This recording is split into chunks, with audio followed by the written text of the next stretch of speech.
मराठवाड्यामध्ये हे मोठं संकट आलेलं आहे।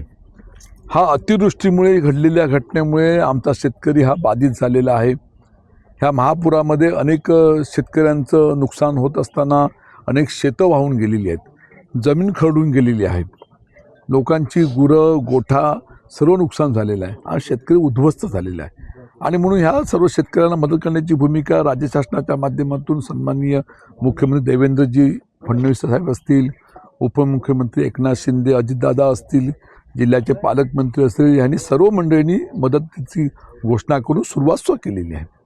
दुर्दैवाने पुन्हा एकदा मोठा पाऊस पडला आणि पुन्हा एकदा महापूर आला।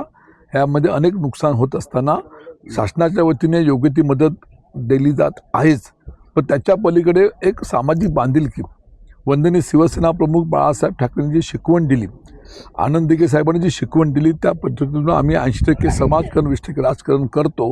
त्यातून आम्ही ही सामाजिक बांधिलकी जपतोय आणि आमचे शिवसेनेचे मुख्य नेते सन्माननीय उपमुख्यमंत्री एकनाथ शिंदे साहेबांनी मला स्वतः कोकणातून या ठिकाणी पाठवलेलं आहे। एक मदतीचा हात द्यायचा आम्ही प्रयत्न करतोय। आम्हाला जाणीव आहे ही मदत पुरेशी नाही आहे, ही मदत नक्कीच अपुरी राहणार आहे, पण तरी एक त्यांना खारीचा हात मदत करावी ही भूमिका आम्ही घेतलेली आहे। आम्ही कालपासून या संपूर्ण जिल्ह्यामध्ये दौऱ्यामध्ये आहोत। कालसुद्धा माननीय जिल्हाधिकारी घुगे मॅडमची आम्ही भेट घेतली, शेतकऱ्यांच्या नुकसानीबद्दल, विमा कंपनीबद्दल अनेक समस्या त्यांच्यासमोर मांडल्या। आज आम्ही या ठिकाणी आल्यानंतर इथली पुलाची अवस्था, तिथले असलेली परिस्थिती ही सर्व कथन केलेली आहे।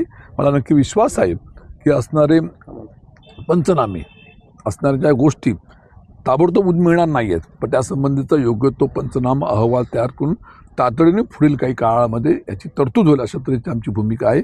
आज या ठिकाणी आम्ही एकनाथ शिंदे साहेबांच्या नेतृत्वाखाली ह्या असल्या कुटुंबांना मदत करण्याची भूमिका आम्ही या ठिकाणी घेतलेली आहे। महाराष्ट्रातील ताज्या घडामोडी पाहण्यासाठी आजच आपल्या न्यूज 15 मराठी या चॅनलला यूट्यूबवर सबस्क्राईब करा। तसेच इंस्टाग्राम आणि ट्विटरवर फॉलो करायला विसरू नका। न्यूज 15 मराठी, आवाज जनसामान्यांचा।